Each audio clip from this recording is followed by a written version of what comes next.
Are you struggling for consistency in your sim racing? Does your iRating look like a roller coaster? If so, we have good news for you. The way to get more consistent is to first understand what you're doing differently than the professionals. And VRS is the answer. With our competitive subscription, you will have the telemetry, setups, tutorials, and everything else you need to fully analyze your driving. Our data packs and the ability to compare your driving with the best in the world will show you exactly where to adjust your inputs, change your driving line, and shave seconds off of your lap times. And our powerful and precise Direct Force Pro wheelbase and precision pedals are being used by some of the world's best drivers, including Peter Berryman, John Robertson, Brandon Trano, and IndyCar World Champion Alex Palou. All these champions agree that VRS hardware is not just the best on the market, it's also priced well below the competition. So if you're looking to upgrade to direct drive and the best pedals in sim racing,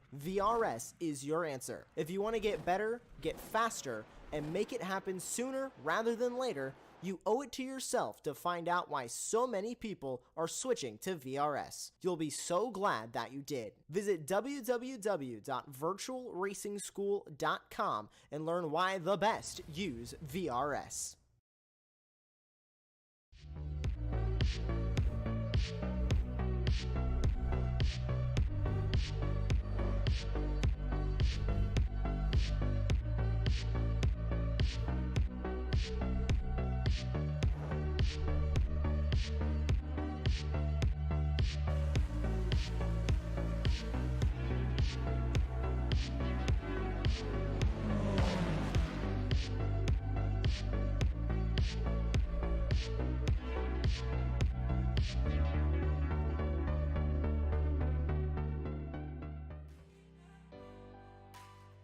Good evening everyone and welcome live to Apex Racing TV for round 10 of the ARL Mazda Cup here at Circuit Gilles Villeneuve.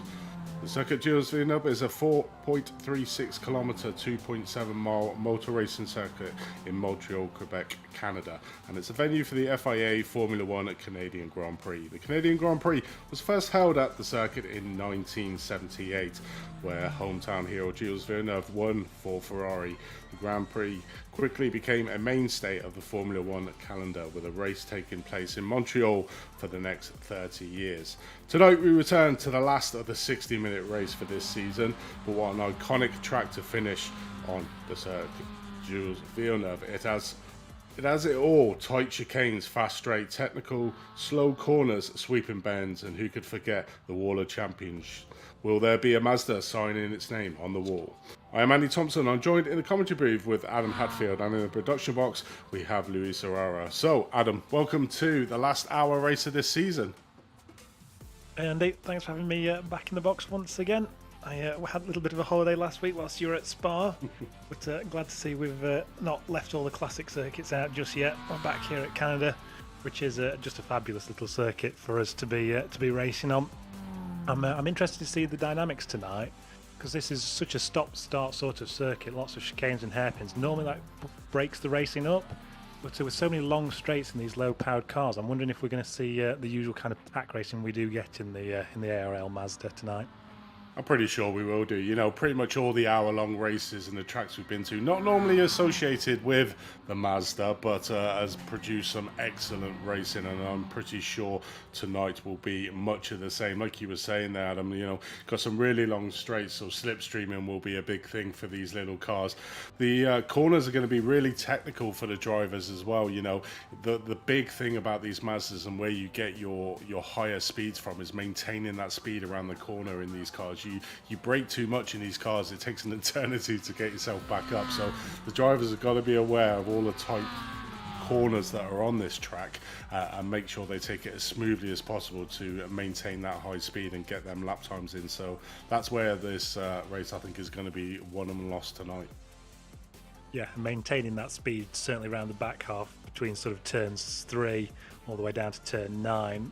Certainly lots of chicanes, lots of rubbing it up against the barriers, I imagine. They've got to use every millimetre to maintain that speed, keep the momentum from from minute 1 right down to minute 60. That's what they'll be looking to do, so I imagine we'll see some paint left here, there and everywhere tonight. Interesting to see just how that affects the race, and if anyone decides that they want to take it easy and just keep away from the walls for that opening sort of 10-15 minute stint. We tend to see in these hour-long races people are a little bit calmer at the start of the race, at least calmer around each other. Whether they're calmer with the track limits, that's one for us to find out. Certainly is, but obviously the format for tonight for the new listeners and scrollers on YouTube is it's an hour-long race, so the currently in the last 8 minutes of qualifying at the moment, 30-minute qualifying for the hour-long races, and then we have the hour-long race, which has been limited the cars to 50% fuel to make the guys have a pit stop. Not normally used to having pit stops in these MX-5s, but we throw that little nugget in there for a little bit of added spice for these hour-long races, and the drivers seem to really appreciate it. But talking about the drivers, Adam, do you want to take us through the current standings of the championships? Yep, we'll pull them up for screen for our viewers at home. 9 rounds down, and Roberto Ferrari continues to lead our standings on 988 points. As ever, Marcel Pagnan and Przemysław Martina keeping him honest on 930 and 886 respectively. Then we've got Principato, Hayden, Pinocchio, who won second race out last week at Spa, Musumeci and Dan Skinner rounding out your 8 pro drivers in our category. And highlighted in green, the Pro-Am drivers, led by Matteo Barlogio, only tied with Jakub Zerdzicki though, both showing on 749, 2 points ahead of Christian Nalepa. So everything to play for in this category. Behind them, Kedzier on 729 for Media Click Racing. Leads off Humantis in 5th, Ronald Moons, Lesney, McCain and Maximin, your 9 Pro-Am drivers. And finally, highlighted in white, are amateur drivers, currently being led by Jens Goosens on 609, just 10 points ahead of Tom Bingham on 599. Russ Fowler, Damien McMullen there for Formula Nonsense, Simon Serrano, Jay Walsh, Niels de Cooper currently down in 7th, with Ian May and Yves Fredericks making up our 9-car category for the AMs.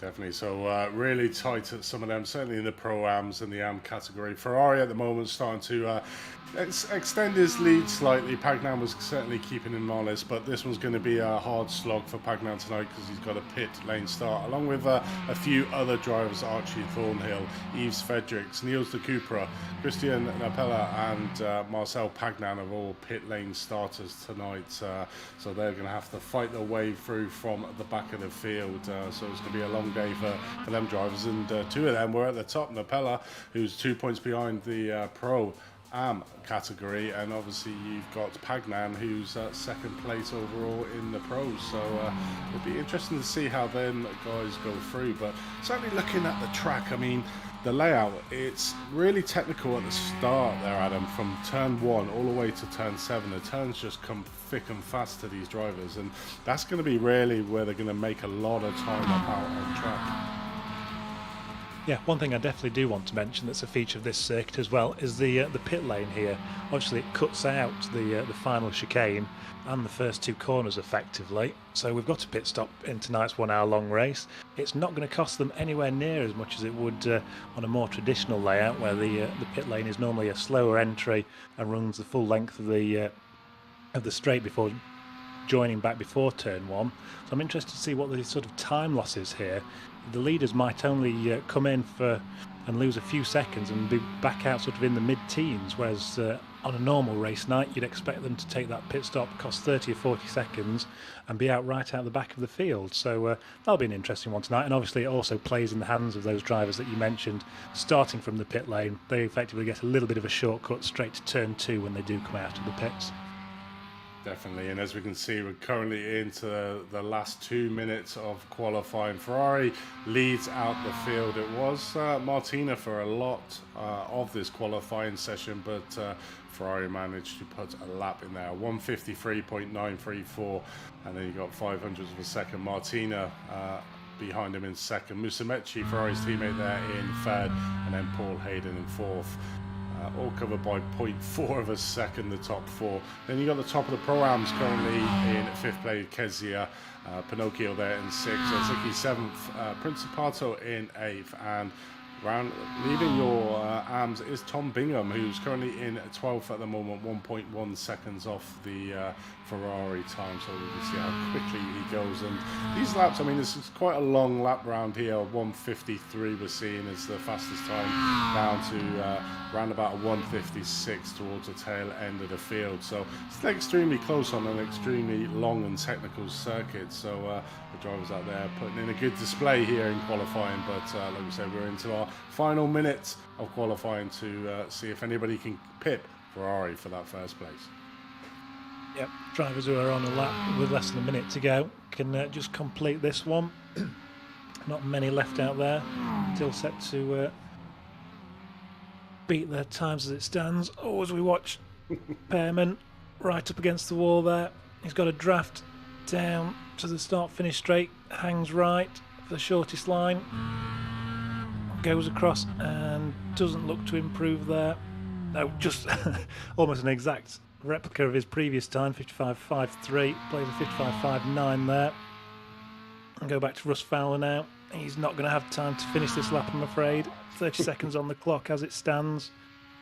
Effectively just having a little bit more practice around this back section now, making sure he's got his braking points dialed in. It'll be interesting that first lap round this part of the circuit that we just watched. Russ Fowler there. It's going to be extremely tight. And I wonder if we'll see the yeeters coming out into effect. But like you were saying at the start, Adam, you know, an hour-long races, everyone's a little bit more calmer than the frantic and chaotic nature of the 3:15 minutes. So I'm not expecting any over-the-top lunges in the first lap. Everyone keeping it nice and clean, because we just know these cars on this first lap, the cars are so treacherous. Them tyres really do need to warm up before the car feels planted around these circuits. So I'd expect them to take it nice and calm in that first lap. Yeah, I'm not expecting any dive bombs, but you've always got to watch out for drivers not expecting the checkups that you sometimes get when it's so busy at the start. And a circuit that has plenty of tight corners, plenty of hairpins, plenty of chicanes is going to play into that. Drivers have got to breathe a little bit of extra room between them when they're heavy on the brakes at the start of the race. So we might see some drivers suddenly gaining positions as they have to duck out, not to run into someone. Always a little feature to be wary of. But obviously these drivers have been at this for 10 rounds now and several years before, several seasons before, so they should be all well versed in how to race effectively on these opening laps. Yeah, it certainly did. But the problem we're going to have around here is if a car comes into trouble and hits the wall, you know, you're going to have this snaking effect on the first couple of laps where you're going to have these big, long gravy train of Mazda cars. So the drivers just need to be aware of that if one of the cars in front has a spin, hits the wall and crashes out, it's causing that domino effect down the field. That's what's quite important, certainly on a track like this, to get as far up in that qualifying pecking order as you possibly can do to try and minimize any outside influences on your laps. So be interesting to see that first lap, what comes of it. But that first from 4 down to 7 is going to be an interesting part of the track on that first lap. Yeah, as you mentioned, no runoff anywhere here.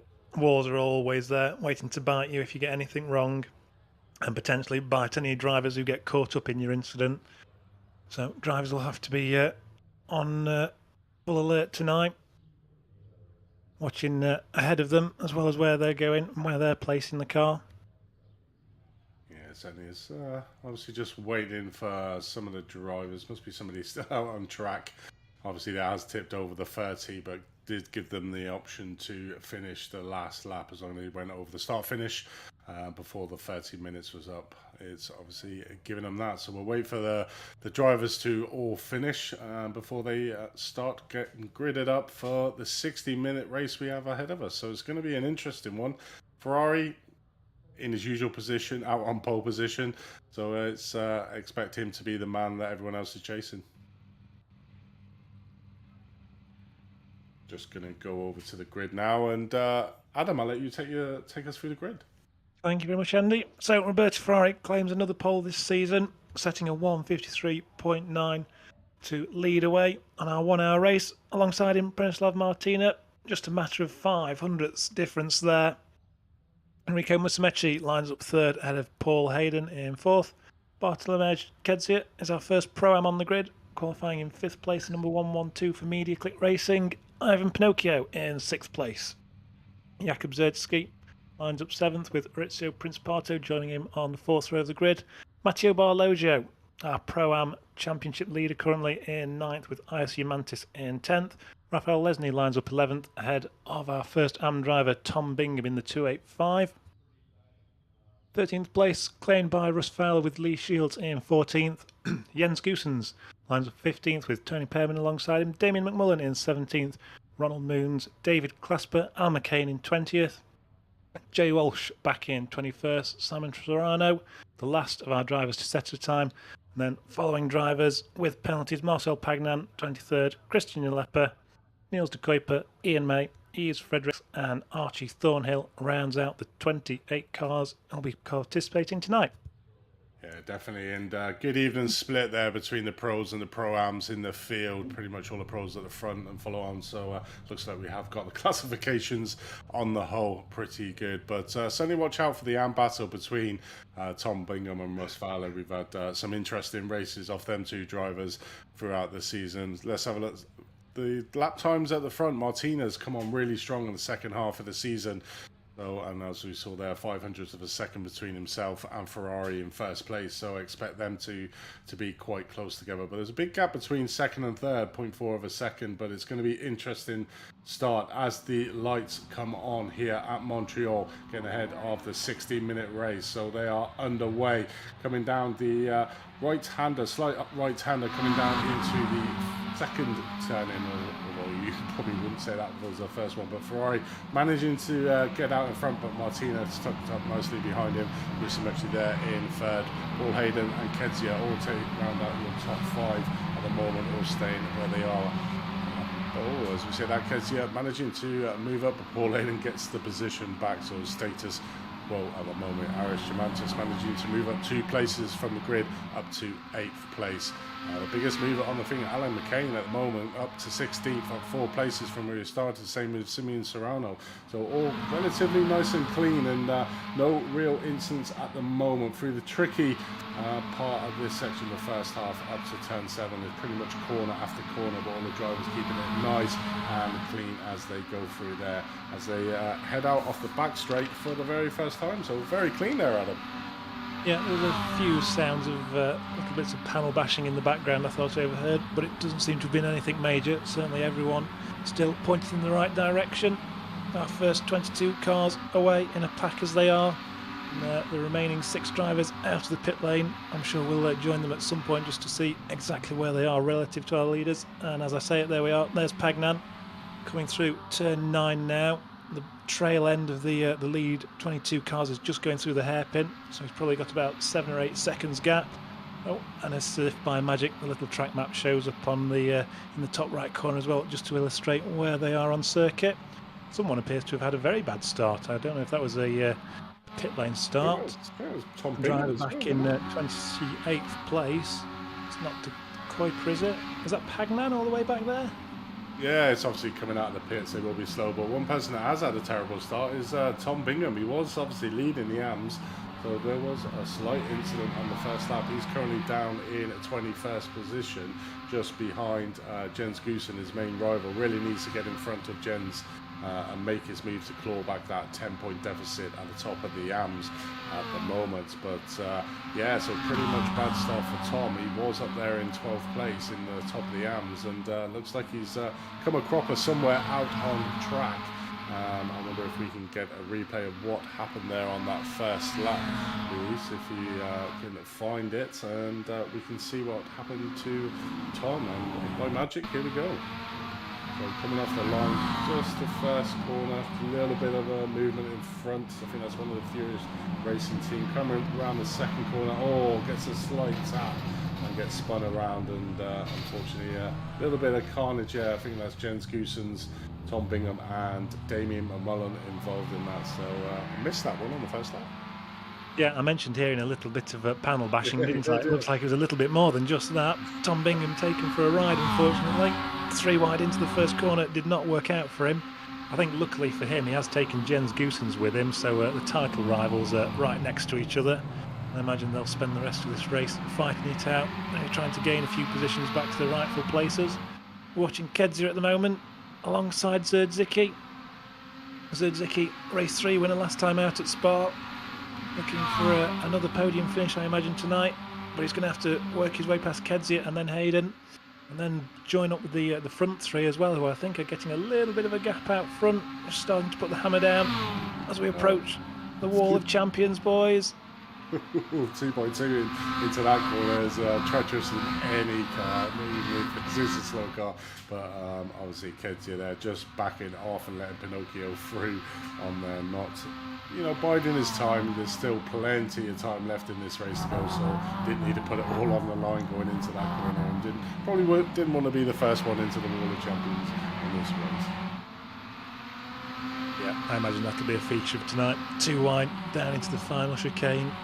For the first 40 minutes or so, someone's going to probably do the sensible thing and back out of it. But come the end of the race, we'll see if they can make it too wide through there. Flashed by the camera.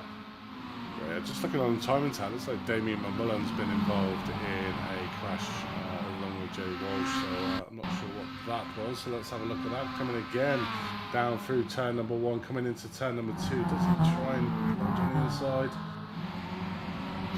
Oh, just got clipped by Jay Walsh coming around turn number 3. Just probably try to close it. That corner does close up nice and tight on that exit, so he needs to take it really wide. But unfortunately, Damien trying to pass Jay Walsh there and coming a bit of a cropper through turn number 3.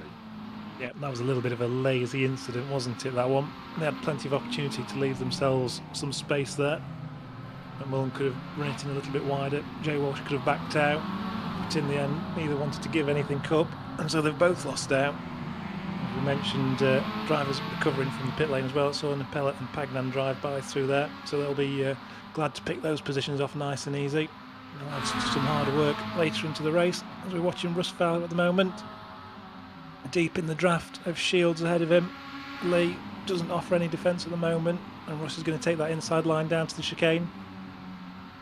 Yeah, it looks like he's got the move done there, but it's great for Lee Shields. Not had the best of starts, obviously came in late into the championship, but good to see him. He's having a good round here so far. 5 minutes, nearly 6 minutes into this hour-long race. So at the moment, we've got Ferrari leading the front. Martina just behind him, 0.2 of a second. Musumeci, 0.5 of a second back there. Hayden, Pinocchio. Then you've got Kedzia, Zerdzicki and Jamantis, the top 3 pro-ams currently in this race. In the AMs, you've got Fowler, Shields and Pierman, which is currently the battle we're watching out on screen. So looks like Russ Fowler's managing to get a little bit of a lead, but the problem is with this track is that you can get away a little bit, but as soon as you get back onto that straight, and as long as you're within the slipstream, then gaps come clawing down, as we see at the front. We see Ferrari getting up to like 0.3, 0.4 of a second, and then all of a sudden it comes down to 0.2 when we get on the long straights. Just shows the power and the slipstream effect of these cars. Yeah, Russ Fowler's obviously seeing the drivers in the breakaway front 10 going away. Decides he wants to lead this group, see if he can't try and close that gap. But already we're only 3 laps in the books, and he's got a 6-second gap from his next rival. I fear Russ will be looking to just win this battle for positions outside the top 10. Well, there is that big gap you can see there. Bartologio there in 10th place, 5.4 behind the leader. Then you've got Russ Fowler there in 11th, 11.5. So 6 seconds a gap between 10th and 11th. But I'm pretty sure the guys won't mind it, because it's a nice little AM battle that's forming between Fowler, Shields and Pierman. And then you've got 3 Pro-Am drivers, McCain, Moon and Leslie, behind them 14th, 15th, 16th. And then we have a big long train of amateur drivers behind that. Klasper, Goossens, Bingham and Serrano. So I'm just looking at the pit lane starters. So it looks like we got Pagnan currently up in 21st position. Still a little bit off, managing to close that gap from obviously the deficit you would have had coming out of the pits. And now we should start seeing Pagnan start move up the field. But once he gets to that 11th place gap of 6 seconds would be a big leap for him to try and get into that top 10. But I'm pretty sure he'll do his utmost to try and get the maximum amount of points here around second to Villeneuve. And we're going to battle here for 16th. We've got Moons on the inside, the 176 car. With 144, Raphael Leslie just on his outside, side by side, coming around extremely tight part of the section, and I think that's Jens Goossens just trying to capitalise on the offline from Ronald Moons there, just nipping up the inside, and I think he's going to have this position done. My goodness, my heart was in my mouth for Tom Bingham there for a second. He was trying to go around the outside, and there was a little bit of a shuffle, and he was suddenly heading towards the wall for a second. Him and Goossens battling their way back up through the pack. You see him now, Tom Bingham comes to the inside. Has Lesney, has he got a slowdown or is that damage? Not easy to pick up a slowdown round here. There's not that many places you can cut a corner. This is one of the areas you can get it, but I suppose in these cars it is pretty much flat out around there, but it certainly looks like Lesney did have a bit of a slowdown. Back on the pace now, we can see just on the tail end of the group we're currently watching. We've got Tom Bingham at the front of this group. Clasper Pagnan now trying to make his way up to P19th. Should be easy pickings for the pro drivers, these AM drivers in front of him, but obviously that's not taking anything away from the AM drivers. They are fighting within the realms of iRacing with the guys around him, but obviously Pagnan, with your pit lane start, is an extremely fast driver in this car. And what's happened there with Tom? Oh, Jay Walsh in the background hits some wall. Oh, nearly takes out Damien McMullen. Damien just doing a bit of defensive drive there, going on the grass, but that was a very strange one there from Jay Walsh at the back of that shot that we had there. Yeah, we had a couple of odd moments there. I'm not sure what happened to Tom Bingham, suddenly slowing on the main straight, and then in the background, Jay Walsh obviously set his track map aside for a second there, didn't he? Oh, there we go on the replay. Momentary lapse Not sure how he managed that one. I know, it's not like it's a really narrow track either. It's probably the widest part of the circuit, and you clip that wall on the inside. I bet he's feeling a bit foolish now, but luckily he didn't take Damien out, so a little bit of dented pride for Jay Walsh there. I can only imagine he was looking down at his pedals or something, or maybe dealing with something else at his home in his sim rig. Either way, looks a little bit embarrassing. Hopefully not too much damage caused though, other than to his pride. As we join now Lee Shields once again, you can see Pagnan a couple of cars behind, already moving into the top 15 now. Nice long line of cars. There's a real mix in there of Pro-Ams. Oh, and Shields, round he goes. Too much curb, bouncing him out. A little bit too much mustard on the end of that, so let's have a look at him coming down here, down into turn number 8. Gets on the brake, following Moons. It was the grass, I think, that spun him around, because he literally straddled the car over that curve. Didn't really offset the car, but his left-hand side wheels were on that grass, and unfortunately just spun him. Yeah, I just wonder if straddling the curb, I wonder if the curb was just high enough to sort of unseat the car a little bit. Oh, as we've got the number 112, Kedzia, getting all sorts of loosey-goosey there into the hairpin. It's a hard corner, that one, isn't it? If you try and, it always promotes you to try and just take that little bit extra before you get on the brakes, and unfortunately we saw there just going a little bit too deep and you lose more time than you actually gain for that extra little second that you're on the throttle coming down into turn 10. Yeah, he's off the back of Prince Parto as well now. Kedzia has dropped down to 9th. There's a 2-second gap from Prince Parto now. That's not going to be an easy one to recover if the front 8 are all in their slipstream. Oh, it's Prince Parto, very wild through the chicane there. Overcooked it a little bit in the first part, had to recover for the second part. It's cost him a little bit of time. Down in 8th at the moment. As we're watching the front 3, in perfect synchronicity, hopping over the curbs, right up against the wall. Everyone looks to still have the wing mirrors at the moment, which is good to see. I know it's very unusual by the end of the race if these Mazdas have got their wing mirrors. Obviously shows they've had a boring race, I think, if they've got them. There's plenty of door rubbing that goes on in this series, but extremely close at the front of this field. Ferrari not able to get away, obviously the power of this slipstream. Certainly down this way, we're just riding on board at the moment with Musumeci just behind Martina here. Martina, you can see, getting right onto the back bumper of Ferrari coming up this long straight. We see Musumeci just closing down the gap. Will he go for a move? No, just slightly backs out.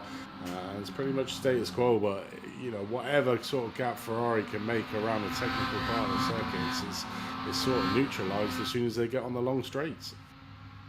Yeah, interesting to see Martina there pushing him, or at least feathering the throttle down the back straight, but then also defending from Musumeci. Sort of obviously caught in two minds. He doesn't want to gain a position, but he also doesn't want to lose a position at the moment. Quite happy to stick in second, possibly defending Ferrari from any attacks from behind. Musumeci and Pinocchio right there in the top four. Hayden ever so slightly detached. Still very much in the fight though. Followed by Zedziki, Diamantis and Principato in our front eight. Kedzi and Barlojo making up the top 10, a little bit further disjointed. But if drivers aren't going to attack ahead, they're not going to have the opportunity to close them down ahead so easily.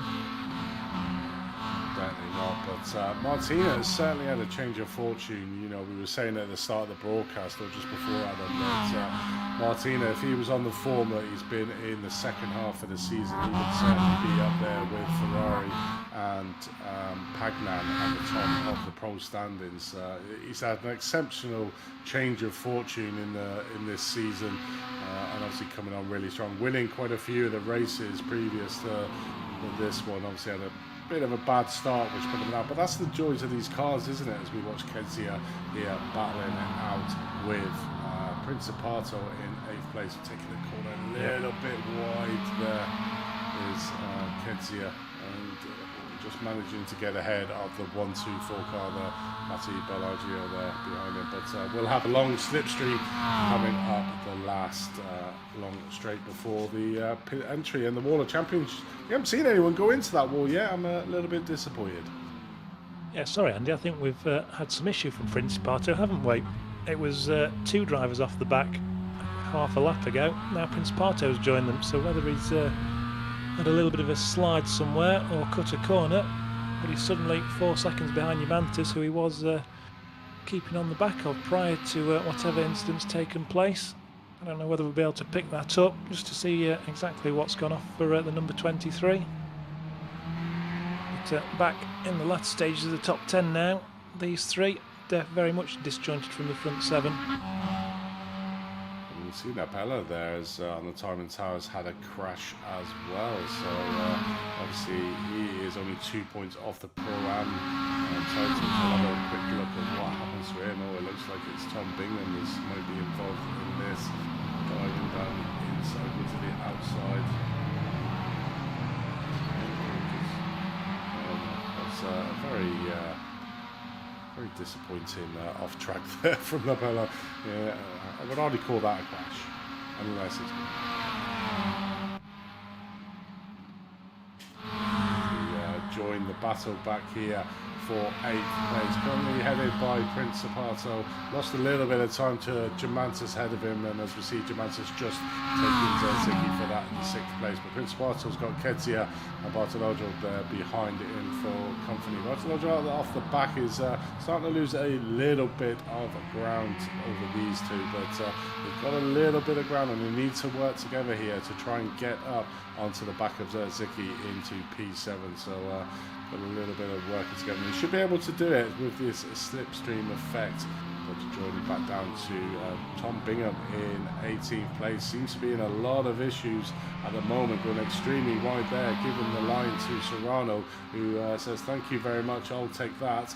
And then he has Clasper just behind him. So Tom Bingham, who really needed to make a really big push, normally very good on these hour-long races, has not had it all his own way to you tonight. He's been struggling. We saw there, I think, a feature of this circuit, the hairpin at turn 10. If you go in too deep, there's no grip anywhere off the line there. There's a very fine line of grip right on the inside over the curb. And if you run wide, you get into the dusty stuff, and you just keep on understeering out towards the wall. And it's cost Tom Bingham there. He was already getting detached from his title rival Goossens by a couple of positions. He's just lost another one now as Serrano slides by. Luckily, it managed to fight off Clasper on the way down the back straight. As we finish lap 9 now, 18 minutes down, 42 still to go. I wonder when drivers are going to start thinking of pit stops, Andy. Yeah, it's going to be interesting. You know, probably half distance would be a good bet with 50% fuel on these, or maybe just over half, so around about the 30 minutes. But while we watch this battle on screen for the first place, just a shout out to one of our sponsors, Virtual Racing School. Improve your on-track performance with 50 plus data packs, road and oval racing, setups, track guides, data analysis software, and one-to-one coaching. Head over to virtualracingschool.com. The wonderful packages that they can offer you to improve your iRacing experience. But certainly heating up. It's not really a lot going on at the front, but they're still all in that train. The top four we can see there: Ferrari, Martina, Musumeci, Pinocchio, all covered by less than a second at the moment. So these four managing to leapfrog a little bit of a gap over Paul Hayden behind, around about 1.5 seconds behind him there. Made a little bit of a gap of his own, is Paul Hayden, as you can see there. And then you have the effervescent Germantus behind him in 6th place. So top pro-am driver with Zicki not far behind him. So it's certainly rounding out to be an interesting second half to this race. And I think, like you said, Adam, the pit stops may be, as we've seen previously, the difference between these drivers. Yeah, I wonder how Paul Hayden's feeling at the moment. He's just seeing the first four gently pull away from him. It's only by a tenth or two. His best lap is still comparable with those front four drivers, and his last lap was comparable with them as well. But little by little, they're just edging away from him at the moment. There's always a danger when you see that, of a driver then overdriving it, trying to brake as late as he dare, trying to take what risks he can to maximise his lap time. Yeah, just looking at there, Tom Bingham has actually gone into the pit. So Tom Bingham may be deciding to try and pit early here at Montreal to see if he can maybe leapfrog. So Tom Bingham going into the pit. So he is the first one, literally just after you said it and not long after, Adam. Yeah, I think that makes sense for Tom, actually. A couple of his incidents tonight have been around other drivers. He's always been in traffic. So maybe thinking he'll have a roll of the dice, try and change his situation and just do a little bit of a hot lapping time, get his head back in the game and catch up with Goossens that way perhaps. Goossens still out there, 3rd in class, 15th overall. As we're watching on the timing screen, Pagnan and Pearman have just switched places, which you wouldn't have expected, and if Pagnan's made a mistake there. As we join them down at the far end of the circuit, McCain in behind as well, looking interested. To be honest, I'd have expected Pagnan to have cleared these and shot off down the road by now. He came into the top 20 like a man possessed. Has then sort of stalled as he's come through the mid-teens. He's on the outside now, which is not the ideal spot to be. Behrman. Oh, Behrman overshoots it as well and has to check up on the curb. And that's going to put McCain into the mix as well. Pagnan's going to be pulling his hair out at this rate. A few of the drivers coming into the pit lane. You can see there on the right-hand side, we got Jens Goossens and Christian Napello there going into the pit. So very early pits lane, but wow, okay, we're watching Pearman at the moment getting all bent out of shape. We saw it all start there from the Wall of Champions, getting it slightly wrong through that one, and that first section, turns 2 and 3, getting it slightly wrong, and coming under a lot of pressure from the Pro-Am driver McCain behind him there in P13. Pagnan's managed to get past Pearman and is trying to pull away at the moment. So Pagnan was a pit lane starter, so he's doing really well at the moment in P11. Got a 4-second gap now to Fowler to try and bridge, but and then a huge 11 seconds to Kedzia, which is going to be a long old slog for Pagnan. But great race so far from him from the pit lane start that he's had up to P11. Yeah, I'm looking at Pagnan's lap times. He tends to be in the low 55s. His best at the moment of 55 at a 54.8 even, sorry. That's representative of lead driver pace, pro driver pace, but it's not going to catch him up to those front 8 or 9 drivers. I fear once he catches and passes Fowler, it's going to be rather lonely for him after that. Yeah, that's probably one of the downfalls of having, certainly on the ARL races, and whenever you have the pit lane starts, you're at a massive disadvantage straight off, because you obviously can't go until the whole field has gone through, and certainly around here it's around turn number 2 before they're probably able to go. So as we saw, back off the field, and makes it all the harder for the front runners to try and get back up with the front runners, should I say, because their pace will be as hot as what yours are. So you get to a certain point and you sort of like hit that wall, like you were saying. So I think his place is probably going to be round about that 10th, 9th position. But as we see now, quite a few drivers have decided to pit slightly early here at Montreal. You've got Pinocchio and Principato currently just coming out of the pits there. We've had Yves Frederick, Archie Thornhill, Napella Goosens, Bingham, May, Leslie and Shields all come in to the pits to do their pit stop. So it's going to be an interesting tactic here. And I wonder if they've got enough fuel to actually get themselves to the end of the race, considering it's only 50%. Yeah, from a tactical point of view, I'm really surprised that Pinocchio's come in. He was off the back of these, what is now a front 3 set of drivers. I'd have imagined he would have stuck there, keep it in the slipstream, save a little bit of fuel, and when they all come in, he could have come in and perhaps had a slightly shorter pit stop on the fuel fill-up.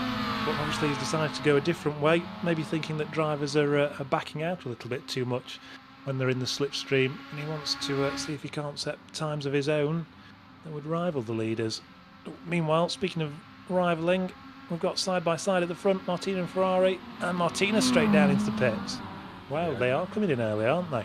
It seems to be Ferrari, Musumeci, Hayden all going past the pits lane. So Martina at the front of the field, they're going into the pits. But it's an interesting one, because if you look at Pinocchio down in 16th, he's got a load of drivers right in front of him. You've got Serrano and Zerdzicki, 14th and 15th, literally just under a second ahead. And then you've just got a big, long train of cars. So it's going to be hard for Pinocchio. And this is where he could lose time. Like you were saying, he was at the front of the grid with the lap times around about 1:55. And as you go down the field, you're looking at 1:56s, 1:57. So, he's really got to make the moves to be able to get past his driver, or when he the end of the pit round, he'll find himself well off the front of this grid. So really needs to make a move on and try and get past these slower drivers. Yeah, meanwhile, we're watching Zerdzicki up the inside there of Serrano. Doesn't quite get it done. Serrano's still got the high ground on the inside. Pinocchio's going to be frustrated behind these guys. Remember, he's already been in the pits. He wanted some clear lap times when he came out, and he's not got it. He's got 2 fighting Am and Pro-Am drivers. He gets rid of one, disposes of him. Oh, and gets all sorts of sideways. Nice save out of the exit of 4 there.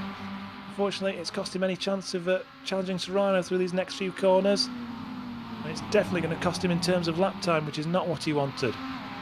It'll be interesting to see if the drivers have actually taken any tyres. We have seen in previous hour-long races that drivers have taken maybe lefts or rights, or some drivers have taken complete new tyres. So it'll be interesting to see if we can get maybe some of the front runners when they come in, just to see if they take some tyres on here, because normally in a GT3 car or anything like that in an hour-long race you don't change any tyres, but certainly in these Mazdas, with all the sideways movement that these cars do when they go around the corner, it probably does wear out these tyres quite badly. So you might see quite a few of these drivers actually taking tyres in the pit stops.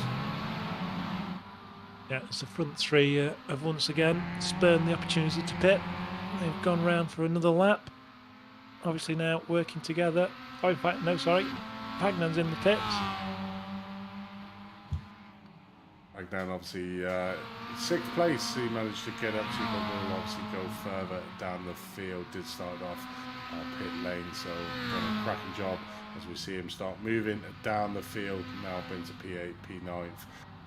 Is he coming out? No, he's still stationary. Oh, we got a lovely Yeah, there you go. So it does look like some of the drivers, or probably the majority of the drivers, are actually taking tyres here on the pit round of stops.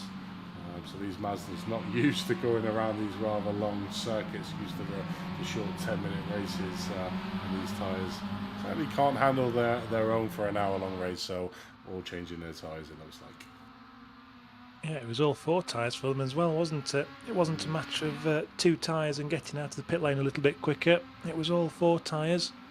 So obviously plenty of wear out there today. Hot conditions, I imagine, with the sun beating down on the circuit Gilles Villeneuve. Bit of a strange one for Villeneuve to have a bit of sun. I think every Formula 1 race I watched, it was absolutely teeming down. I forgot what year it was. I think it was probably one of the longest F1 races in history. I think they had a 6-hour delay due to torrential rain. I can't remember, but it just always sticks in my head, that the circuits. 2011, that one, I think you're talking about. Yeah, it was, oh man, that was huge. It was just like a whole day of F1 racing that wasn't racing. Yeah, I remember that one very clearly. I had a university exam the next day, so that kept me up all night. Well, not all night, but you know, Canada is obviously a late night race, a late evening race in the UK, and then it went on for 6 extra hours. Just put that one in there. But these front runners at the moment still out, not pitted at the moment. We've got Ferrari in first place. Musumeci, his teammate, just behind him, 0.3 of a second. Then you got Paul Hayden, who's managed to close that gap up to these 2 front runners. So a little bit of company there for Paul. Just getting off the back of these 2 teammates out in front, but still well within touching distance and within that slipstream effect. So as soon as they get on one of the long straights, we'll certainly see the gap coming down quite quickly. I mean, you can see there Hayden just getting a little bit quicker than Musumeci in second place. So he's done exceptionally well, considering he was sort of like in no man's land a couple of laps back. Yeah, I'm really impressed with Paul there. I mentioned earlier I thought he was slowly slipping away from the front 4, but since I've said that, he's obviously found a little bit extra. He's reset his best time down to a 1:54.4 now, and dragged his way very much into the fight for the win now. Obviously we're going to wait and see how these 3 do through the pit lane, and see when they rejoin where Pinocchio and Martina are. At the moment, it's Pinocchio leading Martina, 9th and 11th respectively, with Zicki between them. 2 teammates literally nose to tail. It'll be interesting to get on the front corner Paul Hayden just to watch that gap close down as they come down this extreme. As Paul Hayden is the one in the front 3 that's not come into the pit. So Paul Hayden will lead this race for at least 1 lap anyway. So Paul Hayden currently is your race winner at the moment in first place. Ferrari Musumeci going into the pits there. The 2 teammates following the same tactics. Pretty sure they'll take tyres and everything like that. But yeah, Paul Hayden has conserved his fuel quite well and done exceptionally well here. Yeah, as we're waiting for those front 2 to come out of the pits now, we're watching the lap display on the top right. Pinocchio and Martina currently going through the final chicane up against the wall of champions. Ferrari and Martina just in the pit exit now. There they are. In the background you can see Pinocchio leading the charge across the start-finish line. It's going to be a matter of 7 or 8 seconds behind the leader though, I think, by the time Ferrari comes out of turn 2. These guys into turn 1. And that's a big gap for Ferrari to have claimed there.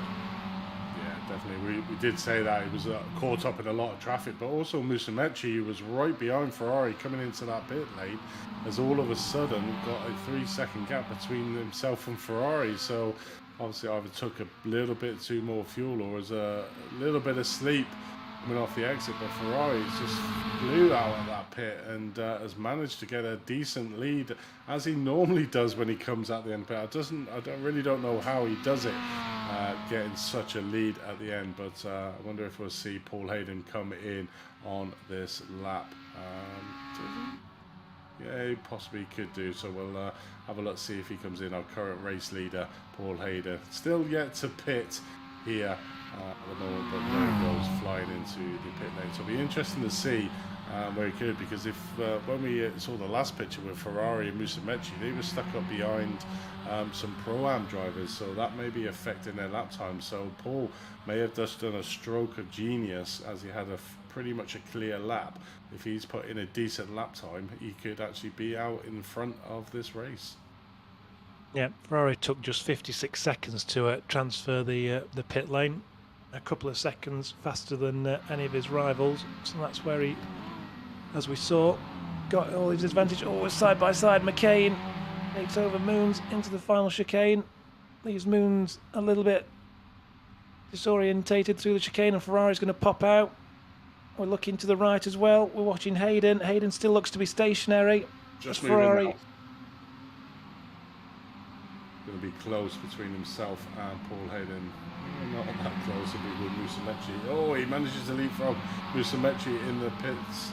So Paul Hayden gets up to what will be overall second behind Ferrari. But I mean, he's just a flyer when it comes to that pit lane, is Roberto Ferrari. I don't know how he does it. He just always seems to manage to get 1 or 2 seconds when he comes out of the pit lane. It's amazing to watch. I mean, him and his teammates were literally nose to tail come out, and then Ferrari's 2-3 seconds ahead of his teammate Musumeci. So I'm not sure how you can get that big of a gap in the space of a pit stop. But obviously the fuel calculators may be a little bit different on the two cars, but we're watching Ferrari here now taking over McCain for the overall lead again of this race. Still McCain and Ronald Moons are yet to pit. But then we will have Musumeci, who has pit. Paul Hayden has actually got one behind Musumeci. So Musumeci's obviously gained that position back somewhere out on the first 7 corners of this lap. So let's have a look to see what happened. So it's coming down into the chicane there in turn number 6. It goes extremely wide, just loses all of his speed and just lets Musumeci go on the outside. So a bit of a mistake there from Paul after what was an excellent stroke of genius over pit over Musumeci. Yeah, he compounded his issues there, didn't he? Went in deep for 6 and then got onto the grass on the inside for 7. Couldn't get on the throttle, or at least when he did, it started to spin up the rear. And that was an easy pass for Musumeci, who's now got to set about chasing back down Ferrari. He's got 2 back markers between him. Well, not back markers at the moment, 2 drivers who haven't pitted in the forms of the Pro-Am drivers McCain and Moons. And off the back of them, Martina and Pinocchio, who were really lost out in the pit stop phase. Remember, we had 5 cars pretty much together prior to the pit stops. Now we've got 5 cars very much spread out, with only Hayden and Musumeci really in a battle at the moment. Definitely. Just a quick shout out to another one of our sponsors, SDK Gaming, add a virtual live hub to iRacing, showing timing hours and nav relative boxes, mini maps, fuel calculators, and many more. Stream to Twitch with the most comprehensive overlay on iRacing. Broadcast your leagues and series with SDK Gaming, 6 with commentary team cameras, focus drives, and overlay with your broadcaster, and adjust your team strategy on the fly with the most accurate live timing on iRacing. Head over to sdk-gaming.co.uk and enjoy a 14-day free trial to see if you like it, but I'm pretty sure we do, as that is the only program we use in commentary here on Apex Racing TV, and provides wonderful overlays that we bring to you, our faithful viewers. But currently in now, well into the pit lane, there's only the 2 drivers at the moment that haven't pitted, and that's Alan McCain and Ronald Moons, currently lying 2nd and 3rd. They're going extremely deep into this hour-long race. I'm not sure how they're doing it, but I'm pretty sure they will be in very shortly, and I think Musumeci will be hoping that they do come in on this lap so they can get the slipstream of the long straight, but they're out of the way for the first part of the new lap. So we'll see if McCain and Moons duck into the pits. So it looks like McCain's going in, but Ronald Moons again managing to save enough fuel to decide to go around again. But was that Moons going off? Oh, no, yeah, Moons across the chicane, and then also Martina. And that will be a slowdown for the 176 car of Moons, currently in 4th place overall. But how is he doing this? 37 minutes into an hour-long race with 50% fuel max, and he's still going. Yeah, obviously been to the Formula E school of saving your energy, or saving your fuel in this case. knows how to eke it out. As we go back to Musumeci now, bouncing over the curbs, desperately trying to close the gap to Ferrari. That last lap he was pretty much matched Ferrari, just a matter of a few hundredths between them. 54.8 plays a 54.78, and Paul Hayden absolutely matching Robert Ferrari as well. So we'll see if they can find an extra tenth or two to close Ferrari down. Shouldn't be any back markers in the way from here on out, I don't think. They've got a fairly clear road ahead of them, so it's just them against each other, against the track, trying to hot lap it and catch those gaps up. Yeah, definitely. I think the fight will be for that second place between Musumeci and Hayden. Hayden just hanging on to the coattails of Musumeci within that slipstream effect. I think the slipstream maybe just slightly out between Ferrari and Musumeci, but the teammate may back up a little bit to give Musumeci a bit of a slip team down here. The advantages of having a teammate in the race, so we'll see in the latter stages in the last 10 minutes if Ferrari does help out his teammate. Obviously last season these two were first and second in the championship. Musumeci's had a very much a mixed season, I think, at the moment, not having all the races his own way, getting involved in a few incidents, but yeah, he's not had the best of seasons so far, but doing quite well here in second. But we're joining the battle here between Principato and Germantus. Germantus stuck right onto the rear bumper of Principato. Will he pull out? No, he's decided to keep it nice and safe, but he has got that obligatory wing mirror that's hanging off there, as we can see.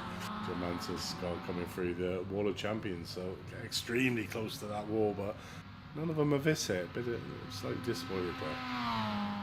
Yeah, luckily for Germantus, he hasn't got any drivers right on his tail, so he won't be needing that wing mirror for now. Just watching on the timing screens as well, Ronald Moons is in the pits currently, our last pit stop. See if he can keep up with McCain. When McCain comes out of the pits, those two were right together. And he's still stationary as McCain blasts by. There he goes, finally gets dropped off his anchors. I'll tell you what. What's happened here? Tom Bingham had an absolute terrible start to this race. He got spun out on the first lap, got all the way down to 22nd, wasn't having the best of times, came in for that pit early, and what a stroke of genius for him.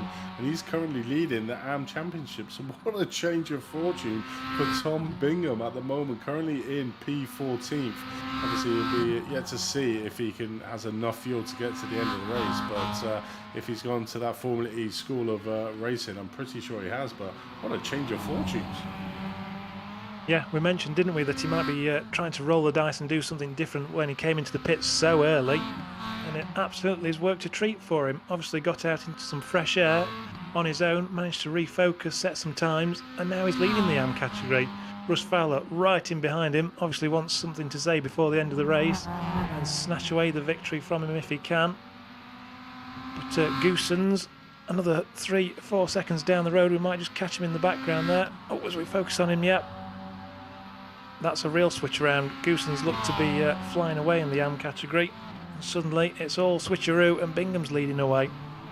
That's amazing. I was looking at, I had to double take the timing tower there, and I'm thinking, is that right? Tom Bingham is currently leading the AMs up to 14th, considering he was down in 22nd, 23rd place. So that has completely paid off, and I think what a stroke of genius. Like exactly like you say, Adam, he was caught up in a big train of cars, decided to pit early to give him that fresh clear track, and has just put the lap times in and has leapfrogged about 6 or 7 of them within the pit stop window. So cracking race there, and the usual two protagonists now, himself and Russ Fowler, having a fight out here. I'm pretty sure this one will go all the way to the end, but Germantus, it's Principato. Yeah, Principato having some kind of issue, isn't he, with his connection, I think. He's flicking in and out on the timing board. Hopefully that rights itself soon. No, he's gone into the stealth mode, I think, on iRacing. So Germantus will be feeling, where is he? And there he goes. He pops up right in front of Germantus. Nothing worse than that. That's so off-putting that in iRacing when you got a car blinking in and out in front of you. So not the ideal scenario there for Germantus, who's right behind him and trying to pass him. So it's going to be one of them blind passes, I think. Yeah, that's really unfortunate. It won't be doing anything for Mantis' lap times. Principato, from his point of view, probably doesn't realise there's anything too much of an issue at the moment. He's not got any cars immediately ahead of him that he can see blinking. He'll just think it's a standard drive from himself, but obviously he's having some minor issues. We'll keep an eye on him, see if they right themselves. Oh, as I thought Pinocchio for a second there, and Martina in front of him, I thought they were headed for the wall. Yeah, it was extremely close, but it'd be interesting. It's just interesting looking back at the pit stops. So we had, like you said at the start, a group of 5. We had Martina, Pinocchio, Ferrari, Musumeci, and Hayden in that group of 5. Pinocchio and Martina decided to pit slightly early, and you can see the gap now that's formed between Martina and Pinocchio, and Hayden out in front. So it certainly seemed to be the ones that went that little bit longer, had that little bit have really come out on top. Yeah, I'm not sure what happened to Martina during his pit stop. Cost about 7 or 8 seconds to the average driver through the pits, so whether he overshot and had to reverse back into his box or something.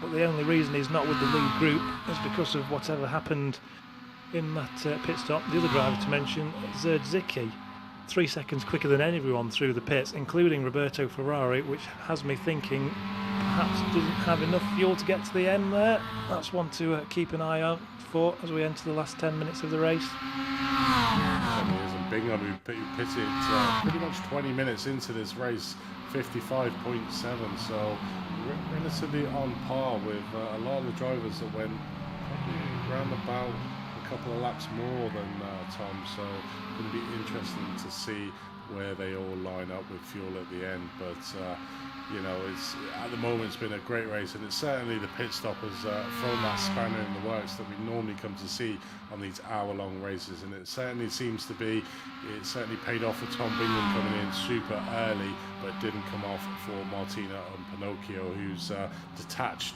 at the moment from that front-running group of Ferrari, Musumeci and Hayden. But was Germantis going up the inside there of Principato, probably really thankful now to be in front of Principato with in flashing. He goes off again, and Pagnan is literally just behind him, so could cause some issues here. But will Principato with him blinking with this, certainly with all the cars that are close proximity to him, so it'll be interesting to see what happens here. Yeah, I was worried for a second that Pagnan was going to be watching Orazio more than Arias in front of him and cause an incident with the blinking. Certainly as he went onto the brakes into turn 1, I was hoping he wouldn't be distracted. Thankfully he wasn't. He's now cleared Principato. Principato's going to be Kedzia and Barlogio's problem for the next couple of laps. But Pagnan, we mentioned early in the race that he'd sort of passed everyone that he was likely to pass, only Russ Fowler ahead of him, and then he was going to be looking at the bottom end of the top 10. Well, through some pit stop magic, he's found this next group of drivers to fight with. He's going to at least look to claim 7th tonight, I imagine. That'd be a great result starting from the pit lane here at the start of this race.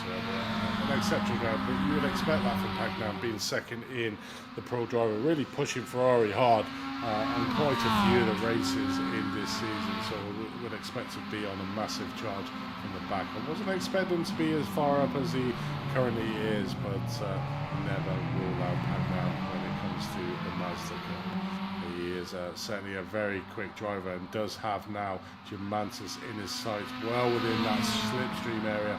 Will be closing the gap extremely quickly on Germantis out in front. So will he make that move? Yeah, it does dive down to the inside, but we also have this fight behind between Bellagio, Principato and Abella there for 10th place overall. Two teammates literally following each other with Nabella there just tucked in between in the middle of them. But all managing to go through single file. But Pagnan's managed to get past Germantis as we see on that screen. So Pagnan now up to P7. So a great drive from him. Yeah, just speaking championship-wise, obviously Ferrari looking to claim yet another victory here tonight. His nearest rivals, Pagnan and Martina, have come across various troubles and are a little bit further down the standings than they'd like to be. Ferrari very much looking to stamp his authority and get one hand on the trophy tonight, I think, if things continue as they are.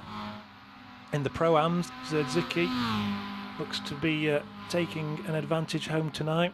Barlogio and the Leper, both a couple of positions behind. Barlogio currently running in 9th. The Leper, obviously coming out of the pits, has recovered to 12th. But both drivers going to be losing out, and Zerdzicki going to be making his points up. And as we've mentioned already tonight, Tom Bingham, an excellent drive after a poor start it seemed to be. He's still battling with Russ Fowler at the moment as we join them. Russ Fowler looking up the inside into the chicane. Oh, just backs out of it there. But yeah, Bingham looking to pull away from Goossens as we enter the last couple of rounds of this season. Yeah, it definitely is. I mean, I think Tom's probably had every single emotion in this race. He would have been screaming in his rig after that second turn spin and putting him down from that first position in the AM, and then probably coming out of that pits at the end of the pit stops and thinking, really? Am I in the front of the AMs? I bet he won't believe it. I know he's going to come in for an interview, so it's going to be really interesting to see his reaction. And what will top it off for Tom is if he can manage to keep the position he is at the moment and keep Fowler behind. But these two have a really good battle. A lot of respect between these two drivers as well, so there'll be no sort of yeeting action between Russ on there. He'll try and make sure the pass is nice and clean, but these two will give each other plenty of room. So fit in for the last 11 minutes of this race that they've got Bingham and Fowler again in the AM category having a fight, but not really getting a lot of slipstream really. These cars are all the same setup, so it's really weird how you're seeing some cars really closing up the gap at the end of that straight and the other cars pretty much not closing much up. So I'm not sure what's going off there, or unless Fowler's just deciding, do you know what, I'll just leave that little bit of space to myself and Tom. Yeah, whether Russ is just deciding to feather the throttle a little bit, leave his powder dry until the final few laps, and then snatch away that position from Tom. As we look at a very lonely Christian the Leper now in 12th position. As we've mentioned several times, started from the pits. Some excellent work early on in climbing up the order, but now very much stuck in no man's land. 10 seconds ahead of him to Kedzia, 10 seconds behind him to McCain. Just hope he doesn't fall to sleep as he comes through the last 10 minutes of this race. Yeah, definitely. One person who certainly will have his wits about him is Kedzia, being behind the blinking Principato there in 10th place. So it's interesting what happens there, but no accident caused at the moment with him. But we join the battle here for second place. Paul Hayden managing to get now onto the rear bumper of Musumeci, and as we said before, I think the battle is going to be for this second place. Paul Hayden's done every opportunity, give him a really great platform here to try and take that second place here overall. Just needs to put Musumeci up under as much pressure as he can, try to force a mistake out of Musumeci, but he is a very cool, calm, collective customer, is Enrico, so it'd be a hard push to try and make him have a mistake. So Paul's going to have to do it the hard way and try and find it out on track. Yep, these guys have probably got about 4, maybe 5 laps left to go. So Paul Hayden will be marking down on his little check card where he thinks he can put a move on Musumeci, where he's weak, where he's strong against the Italian driver ahead of him. He's had enough time to study it. He's going to have to put something into action in the next few laps. You know what, I've just got a feeling he's going to try and put it down the inside into the hairpin on this lap. I've just got this feeling. He looks like he's lining Musumeci up. So we come through the chicane here as they have the short run down here onto the hairpin. So it depends if Musumeci covers off that inside. If not, I think Paul might maybe try that inside move here. Slightly. No, not quite this time. Taking that R long wide. So still behind, but it was a spin around front. Is that back marker? Yeah, Jay Walsh. Yep, Jay, who we saw earlier, wander over into a barrier. Now we've seen him putting a little bit of tyre rubber down, a little bit of smoke in the air. Clearly a showman, keeps us entertained, doesn't he? Certainly does, as we watch Paul Hayden here trying to make a move up into the Wall of Champions top corner, and he does get it done. So great move there, and there. That's where we did see the power of the slipstream put to good use, and Paul Hayden manages to take that second place over Musumeci, but still plenty of time for Musumeci to come back in this one, so this fight for the second place is certainly not over. Yeah, there's plenty of drivers out there with the dance partner for these last few laps. Hayden and Musumeci are going to battle it out. Pinocchio and Martina, another couple of drivers I expect to see fighting before the end. Be interesting to see if Pagnan can catch up to Zerdzicki. He's been closing at nearly a second a lap for the last couple of laps, so that might get a little bit tasty before the end as well. And then not to forget Barlogio and Kedzia also right on top of each other. And of course Fowler and Bingham. Fowler currently leading that battle. Lots of entertainment for us still to come in these last few minutes. Lots of fighting for these boys, who I imagine are starting to get a little bit weary after 53 minutes of racing. But we've still got these last few laps to see out. Speaking of getting tired, that wasn't Jay Walsh again, was it? It certainly was, and how close was that to Pagnan though? Jesus, can we get a replay of that, Luis? Look how close Pagnan is to getting hit here. So it's Jay Walsh coming down into turn number 6. Coming around, gets it slightly wrong, hits the grass, comes out, spins the car. So close, Pagnan there for getting in the back of Jay Walsh, but luckily no incident caused. So we've been involved in a few mishaps as RJ. Yeah, well, on the previous lap we didn't mention it, but as Musumeci and Hayden went past him, Jay Walsh decided to enter the pit lane and came at a right old rate of knots up onto the back of them. That was almost an incident. So he's playing fast and loose with the front runners, is Jay.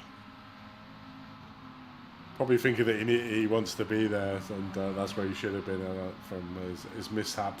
All started from hitting the wall in the background that we can see in that shot. But currently watching this battle for 6th place at the moment. Zicki there. Just getting in, got a back marker there in between. I think that's Tony Pierman in between him, but Pagnan certainly closing that gap down to 3 seconds.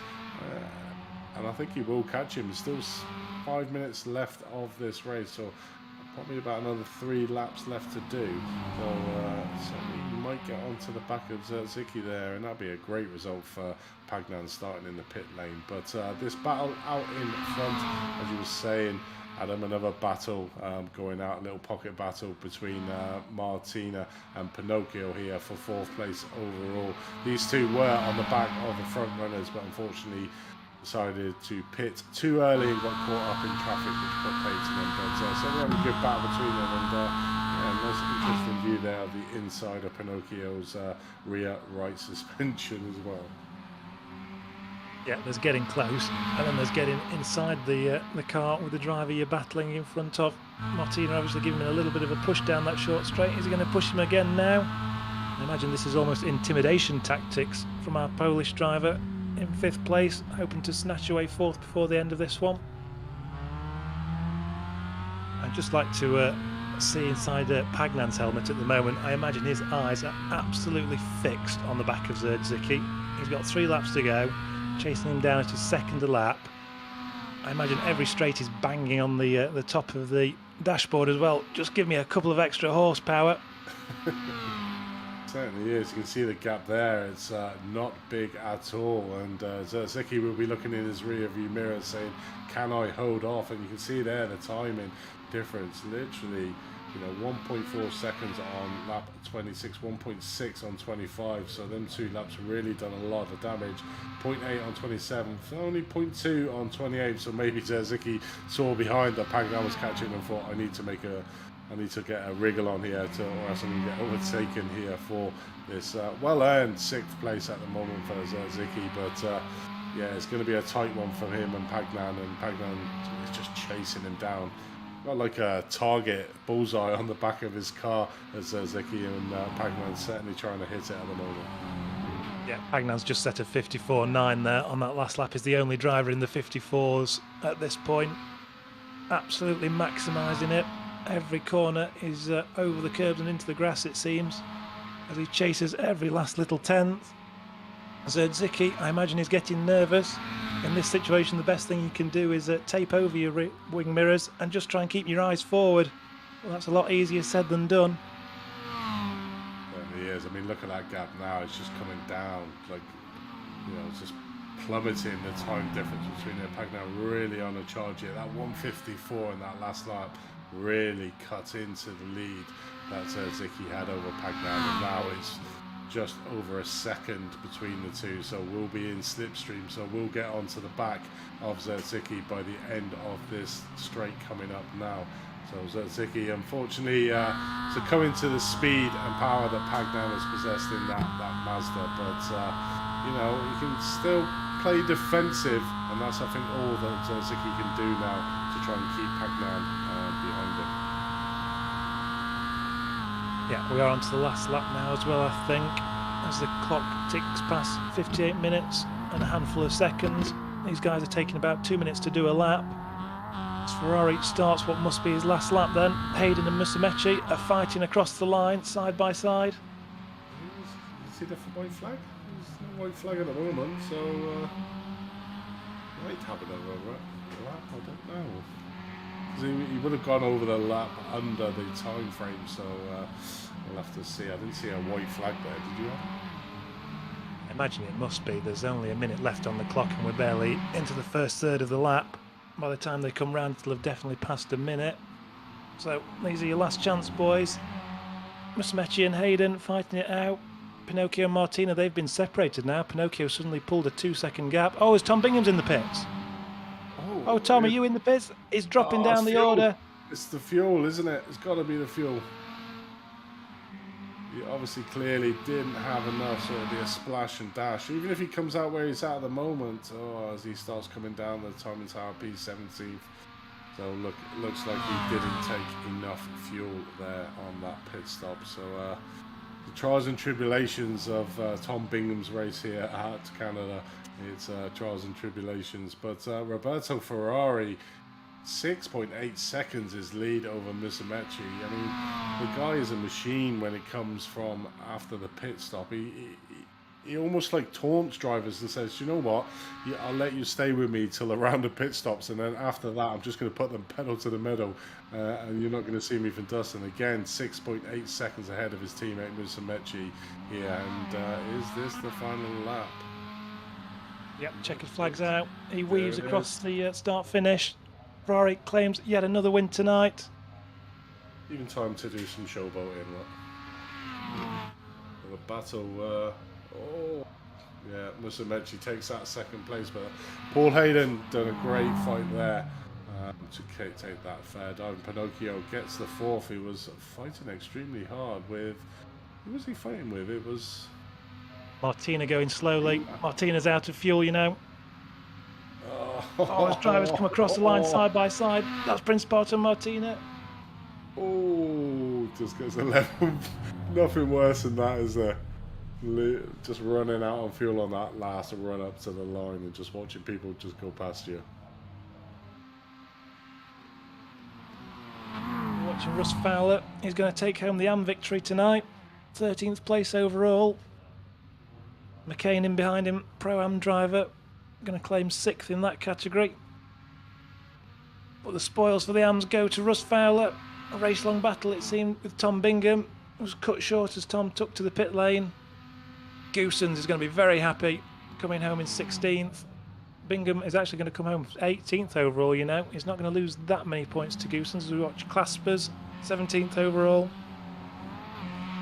There's the unfortunate Tom Bingham, just finishing ahead of Simon Serrano, 18th and 19th. And Steve McMullen as well. Every emotion in this race is Tom Bingham.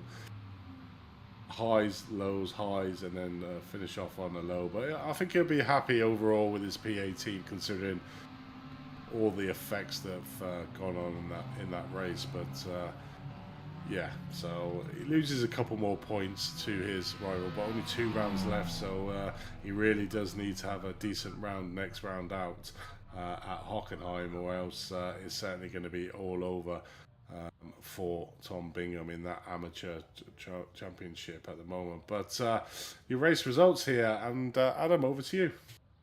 Thank you very much. 1 hour down. Some absolutely fantastic racing we've just seen tonight. Roberto Ferrari claims yet another win. In the end, by a full 6 seconds, as the two drivers behind him fought over the final 2 laps. Musumeci manages to see off Paul Hayden in the run for the final 2 podium spots. Even Pinocchio comes home in 4th, untroubled in the end, as Martina ran out of fuel. Marcel Pagnan from the pit lanes to 5th place, picks up 2 positions on the last lap there. A fabulous drive up into the top 5 there. Heads off Jakub Zerdzicki in 6th, our Pro-Am winner from IS Humantis. Bartolomej Kedzia and Matteo Barloggio came across the line absolutely side by side in a photo finish. And Kedzia takes it with 8th place. Orazio Principato, we saw blinking in and out, manages to finish the race in 10th place ahead of the ever unlucky Premislav Martina. The driver who took the longest in the pits, as we mentioned, 1 minute and 5 spent in the pits, and yet somehow is the driver who's also run out of fuel, so not certain what's happened there. Christian Lepper comes home 12th ahead of our AM winner in 13th, Russ Fowler. Alan McCain in 14th ahead of Ronald Moons, Jens Goosens in 16th, and David Clasper 17th. Tom Bingham, after a splash and dash on the last lap, comes home 18th place. As we wait for the scroll, Simon Serrano in 19th ahead of Damien McMullen, Noel de Kuiper in 21st place, and Lee Shields claims 22nd. Rafael Lesney, last of the Pro-Am drivers, and last driver on the lead lap in 23rd ahead of Tony Pearman. Ian May, who for whatever reason was very slow out of the pits at the start of the race. I think he spent the entire race pretty much on his own. Ever entertaining Jay Walsh in 26th place, with Archie Thornhill and Yves Fredericks claimed in an early incident. 28 drivers started, 26 finished. Amazing. Over to you, Andy. Amazing. Just a shout out to our last sponsor of this season, Apex Racing Academy. They got 29 data packs, setups, track guides. It's fully integrated with VRS. They do weekly group coaching sessions plus many more. Head over to apexracingac.com for more information on the products that they can provide. But we've got a myriad of drivers in our waiting area, and I'm going to take Tom because I really want to find out how his race. Tom, welcome to the booth, mate. I think you went through every emotion at least twice during that race.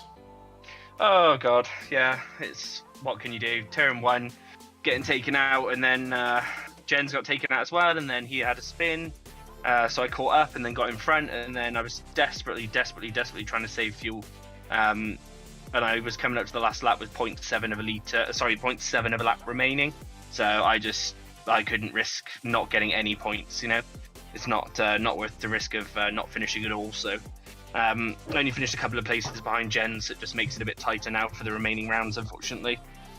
I mean, obviously we saw your spin in the first lap down, obviously the first place in the AM down to sort of like 22nd, 23rd. And then we were talking out on commentary, me and Adam, and we saw that you had gone into the pits quite early on. And Adam, I think, called it perfectly. Was that to try and give you some free air to try and get some of the lap times that obviously you showed in the qualifying? Yeah, exactly. I felt that I was quite a bit quicker. My lap times and my quali times seemed decent, so I just thought, you know what, if I can break away from all this fighting, and I had Simeon, I think it was, driving up behind me quite closely. I thought if I break away from all of this, I can just put some hard laps in, and then then that should put me in at least decent stead. But unfortunately, I misjudged it by 1 or 2 laps, unfortunately. So it is what it is. You misjudged it by 0.3 of a lap. I mean, that's probably about a second's worth of fuel. I mean, it was nearly a stroke of genius. Well, I was thinking about risking it because I thought the long straight at the back, if I can get some momentum up, at least I could coast over the line if it really came to it. But 0.7, I thought, there's no way I'm going to make it all the way around or to the back straight with just that small amount remaining. So it is what it is. You can blame Russ for pushing you so hard and losing you a lot more fuel than you would have. So you can blame Russ for that. But it was nearly a shot. I mean, you came out at the end of the round of the pits, and I had to double take on the timing tower because you were back at the front of the arms. I thought, how have you done that? That was a stroke of genius. And we were debating whether you had enough fuel, but Yeah, definitely not. Unfortunately, only by definitely 0.3 not this mate. time. Yeah, But no, I well, mean, I'll know for next time. So yeah, I mean, overall, mate, it's not the end of the world. It could have been a lot worse. Obviously, you do lose a little bit more ground on Jens Goossens. Probably only 2 points lost, so 12 points. It is still within your grasps, and look forward to the next round, which I think is Hockenheim for the mad and furious 3 15-minute races. So certainly, if you can keep it clean in there, it's every opportunity for you for the last race. yeah, it's just going to be a combination of luck, I think, and luck and maybe a little bit of skill, and hopefully we can claw some of these points back. It's just really unfortunate that going from qualifying first to being that far down was a real shame, because I wanted to try and start in front and run away with the front guys and and try and do that, but it just didn't work out, mate. Not tonight. No, I think that's racing. But before we let you go, Tom, is there anyone you'd like to give a shout out to? Yeah, just all you guys at Apex, obviously. All the drivers, because for the most part it was pretty clean racing. Congrats to Russ as well for winning the AMs. Thoroughly deserved it, even though I would have had him on the last lap if I had enough fuel. but yeah, no, congrats to him. That was good racing. To all the Performance Link guys, and also to my wife for putting up with sim racing. Brilliant, Tom. Well, we look forward to seeing you in the next round, mate. And let's not give us a roller coaster of emotions. So good luck. Cheers, mate. Thanks, guys. Bye. So there was Tom, pretty much yo-yoing up the AM field throughout the whole 60-minute race. But still a few more drivers. Who would you like to have a chat with, Adam? Yeah, pull our AM winner Russ Fowler in for a quick chat, I think. Spoken with Tom. Let's have a word with Russ, battling towards the end there. Russ, welcome into the box. Hello, Adam. How you doing? I'm very good, thank you. Very much entertained tonight by yourself and all the drivers out there. Now, you started 13th, you've finished 13th, but that doesn't tell half the story of your race tonight, does it? No, it was an odd one. The first sort of 3 quarters before my pit stop, I was on my own. Not really. I could see a lot of people pitting. I thought I'd go a little bit longer. And when I did stop, I kind of bottled it a little bit around the fuel. So I'd worked out how much fuel I needed, and I sort of checked how much I'd used. Up till then, I thought, I'm going to need a little bit more. So I put a splash more in, and that cost me a few more seconds. And I came out behind Tom and Jens and Tony, I think. And I thought, oh no, how has that happened? I thought I had a decent gap, but yeah. And then had to battle a bit, and then had Tom and I had our usual little battle, and I understand he ran out of fuel in the end and had to do a last lap sort of slash and dash, so gutted for him, because we would have had a good last lap battle, I think.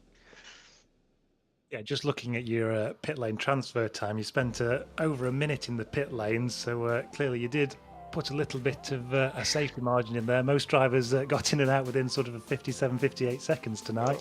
Yeah, I didn't think about that part of it. I thought I'll be safe, because I didn't want to. Well, I suppose we can talk. We can say it's doing a Tom now, can't we? I didn't want to do a Tom, so so better safe than sorry. And it worked out for me in the end. I've been waiting all season to get a decent win, so I'm really chuffed. Yeah, in the end, apart from Alan, the Pro-Am driver who was sort of pushing you along the line, it almost looks like you dominated the AM class, didn't you? Well, that's nice of you to say. It didn't really feel like that, but it was pretty nervy. Even that first half where I was just out on my own, I didn't have any cars around me. I think Tony was maybe a second and a half behind for quite a few laps, but I wasn't really sort of feeling pressured. But it's just those little mistakes can creep in when your concentration lapses. So I was just trying to stay in the zone, really. But yeah. Anyway, happy with that. Yeah, and during those opening laps, was it not a little bit hectic? I imagine you had obviously Nilepa and Pagnan coming through from their pit starts, and you also obviously, it's always a little bit more fraught in the middle. We did see an accident into turn 1 and turn 2 off the grid. Were you ever in any sort of danger from those sorts of battles? No, I saw it all happen in my rear view mirror, which is exactly where you want to see it, right? So I wasn't involved in it, but I could see something had happened. I could see Tom was involved, because I think Tom was just behind me going into that sort of first corner. So yeah, I'll check out the replay, see what happened there. But yeah, pleased to stay out of that. And then that gave me a little bit of a gap, I think, anyway. So I didn't have too much to worry about early on. So yeah. And looking forward to next week. We're continuing our trend of Grand Prix circuits. We've had Spa. We've just witnessed the race at Gilles Villeneuve. We're off to Hockenheim next. How are you looking forward to that one? Yeah, good for me actually. I think I had some good results last season there. Having a battle with Victor Lewandowski, and I think I had a hardware problem which put pay to a decent win, I think there. But I'm usually pretty quick in class, so yeah, hopeful. And I love Bathurst as well. So good 2 tracks coming up, and you never know. I don't know how much I've closed the gap to Tom and Jens, but I think they're probably just out of reach. But putting a good show for the last 2 races and see what happens. Fantastic. Thanks, Russell. Great driving tonight. If you want to shout out to anyone just before you go. Quick shout out to you guys.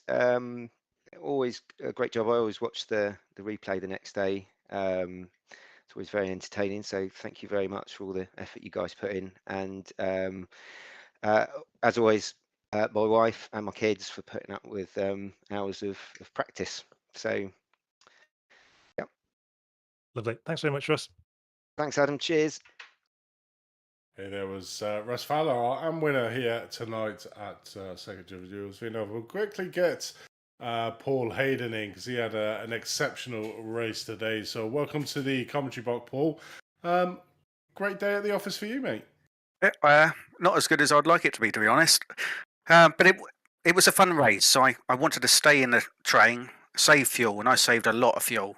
And I let Pinocchio came up, thought, right, you can go past me. I save a bit more fuel.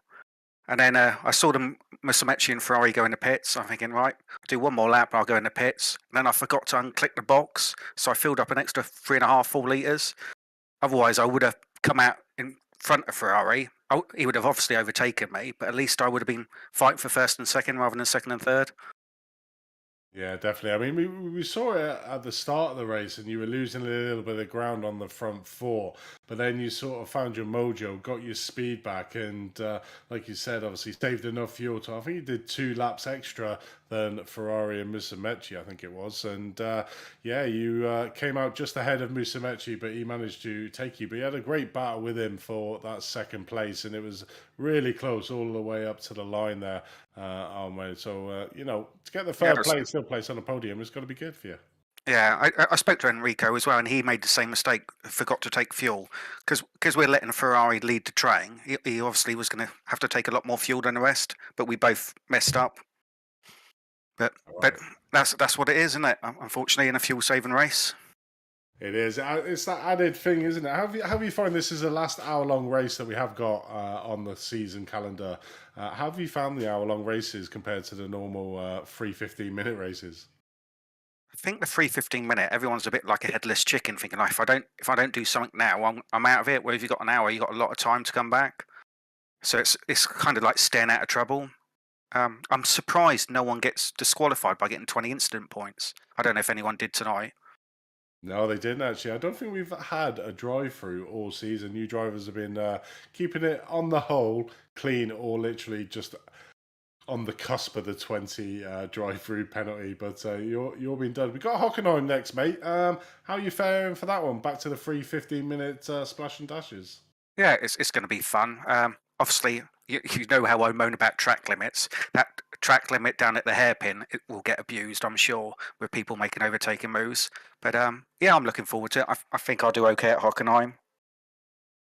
Yeah, obviously, last couple of rounds, and then we got Bathurst after that for the last round, the 225 minutes. So that should be an interesting race. Yes, definitely. It's staying out of trouble with the cold tyres up at the top of the mountain, I think. That's key for the first couple of laps. Yeah, definitely. Well, thanks for joining us, Paul, here in the box. Is there anyone you'd like to give a shout out to, mate? My teammates again. Well done, Tony. I don't know where you came, but well done anyway. And Dan, hurry up and get back, will you? We need your team points. Well, thanks for joining us, mate. Good luck for Cheers, guys. round. Thanks a lot. Bye. There was Paul Hayden coming third in the pro standings. Obviously, a little bit disappointed. Had a feeling that he might be able to fight for first and second, but it wasn't to be today.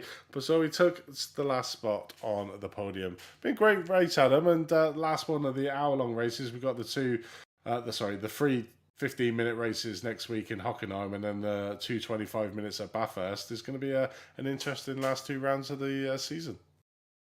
Yeah, that's some great racing tonight. An hour full of action, plenty of battles to be had. Some real close racing, which I enjoyed watching and commentating on. Congratulations to Ferrari for yet another great victory, and I think another shout out is deserved for Pagdan for climbing up from the pit lanes to 5th place. But all round, just some excellent racing, and yeah, definitely looking forward to Hockenheim next week when we get to the Fast and the Furious 3 15-minute races. If it's been action packed tonight, it's going to have nothing on next week. That's for sure. But that brings us to a close for here tonight at Circuit Gilles Villeneuve. But a big shout out to all our viewers on YouTube. Thanks for joining us and coming along for the ride here. If you've enjoyed the broadcast, then please give us a thumbs up and think about subscribing to the channel. Click the bell. And obviously you'll get notification of all the time we go live here on Apex Racing TV pretty much every single day of the week with every single car that is currently on iRacing. Also, look at us on our social media pages, Facebook, Instagram and Twitter. All usernames are just Apex Racing TV. And if you fancy getting involved on the action on the grid, then head over to apexracingleague.com and sign up for one of the leagues as we come into the end of this season. I'm sure there'll be another season coming along very shortly, but we also have a GT3 season starting tomorrow, so round 1 around Sebring. That's an hour-long races in the GT3 cars, so come and join us. If you don't fancy driving it, come and join us here on Apex Racing TV at 8 o'clock to watch all the action. So from myself, from Adam Hatfield alongside me in the commentary box, and from Lewis Aurora in our production box, I bid you farewell from Circuit Gilles Villeneuve, and we look forward to seeing you at the same time next week at Hockenheim. Good night.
Are you struggling for consistency in your sim racing? Does your iRating look like a roller coaster? If so, we have good news for you. The way to get more consistent is to first understand what you're doing differently than the professionals. And VRS is the answer. With our competitive subscription, you will have the telemetry, setups, tutorials, and everything else you need to fully analyze your driving. Our data packs and the ability to compare your driving with the best in the world will show you exactly where to adjust your inputs, change your driving line, and shave seconds off of your lap times. And our powerful and precise Direct Force Pro wheelbase and precision pedals are being used by some of the world's best drivers, including Peter Berryman, John Robertson, Brandon Trano, and IndyCar world champion Alex Palou. All these champions agree that VRS hardware is not just the best on the market, it's also priced well below the competition. So if you're looking to upgrade to direct drive and the best pedals in sim racing, VRS is your answer. If you want to get better, get faster,